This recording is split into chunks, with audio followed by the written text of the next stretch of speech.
ನಮ್ಮ ಹುಡುಗರದು ಫ್ರೆಂಡ್ಶಿಪ್ ಎಷ್ಟು ಸಿಂಪಲ್ ಅಂದ್ರೆ ಯಾರನ್ನ ಒಬ್ರಿಗೆ ಹೆಲ್ಪ್ ಮಾಡಬೇಕು ಅಥವಾ ಏನಾದ್ರು ಅವ್ರು ನಮ್ಮ ಫ್ರೆಂಡ್ಸ್ ಅಂತ ಅನ್ಬೇಕು ಅಂದ್ರೆ ನಾವು ದೊಡ್ಡದಾಗಿ ಅವ್ರಿಗೆ ಪರಿಚಯ ಇರಬೇಕು ಅಂತಾನೆ ಏನಿಲ್ಲ, ಅಥವಾ ಎಷ್ಟು ವರ್ಷಗಳಿಂದ ಅವ್ರು ನಮಗೆ ಫ್ರೆಂಡ್ ಆಗಿರ್ಬೇಕು ಅಂತಾನೂ ಇಲ್ಲ.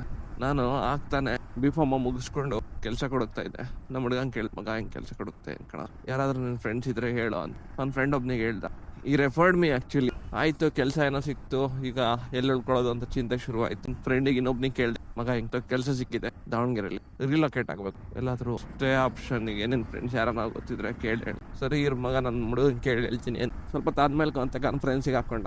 ಮಚ್ಚ, ನಾನು ನಮ್ಮ ಹುಡುಗ ಕಿರಣ್ ಅಂತ ದಾವಣಗೆರೆ ಕೆಲ್ಸಕ್ಕೆ ಸೇರಿದ್ದಾನೆ, ನಿನ್ ರೂಮಲ್ಲೇ ಏನಾದ್ರು ಸ್ವಲ್ಪ ಕೆಲವು ದಿನದ ಮಟ್ಟಿಗೆ ಸ್ಟೇ ಆಪ್ಷನ್ ಸಿಗುತ್ತಾ ಅಂತ ಕೇಳ. ಅದಕ್ಕೆ ಅವನಿದ್ದಾನೆ, ಬಾ ಮಚ, ನಿನ್ ಫ್ರೆಂಡ್ ಅಂತ್ಯಾ, ನಿನ್ ಫ್ರೆಂಡ್ ಬೇರೆ ನನ್ನ ಫ್ರೆಂಡ್ ಬೇರೆ, ಎಲ್ಲ ಯಾಕಿರೋದ ನನ್ ರೂಮಲ್ಲೇ ಇರ್ಲಿ ಅಂತ. ನಾನು ಅದಕ್ಕೂ ಮುಂಚೆ ಇವ್ರಿಬ್ರಿಗೂ ನಾನೇ ಏನ್ ಹೇಳಿದ್ನಲ್ಲ, ಇವ್ರಿಬ್ರಿಗೂ ನಾನು ಯಾರು ಅಂತ ಕೂಡ ಗೊತ್ತಿಲ್ಲ. They help me. ನಮ್ಮ ಹುಡುಗರಿಗೆ ಯಾರಿಗಾದ್ರೂ ಒಬ್ರಿಗೆ ಹೆಲ್ಪ್ ಮಾಡ್ಬೇಕು ಅಂದ್ರೆ ನೀವು ದೊಡ್ಡದಾಗೇನು ಪರಿಚಯ ಆಗ್ಬೇಕು ಅಂತ ಏನಿಲ್ಲ. ಪರಿಚಯ ಇಲ್ದವರಿಗೆ ಈ ತರ ಸಹಾಯ ಮಾಡ್ತಾರೆ ಅಂದ್ರೆ ಒಂದ್ಸರಿ ಇಮ್ಯಾಜಿನ್ ಮಾಡ್ಕೊಳ್ಳಿ, ನೀವು ಒಂದ್ಸರಿ ಫ್ರೆಂಡ್ ಅಂತ ಅವ್ರು ಫಿಕ್ಸ್ ಆದ್ರೆ ಯಾವ ರೇಂಜಿಗೆ ಹೆಲ್ಪ್ ಮಾಡ್ಬೇಡಿ.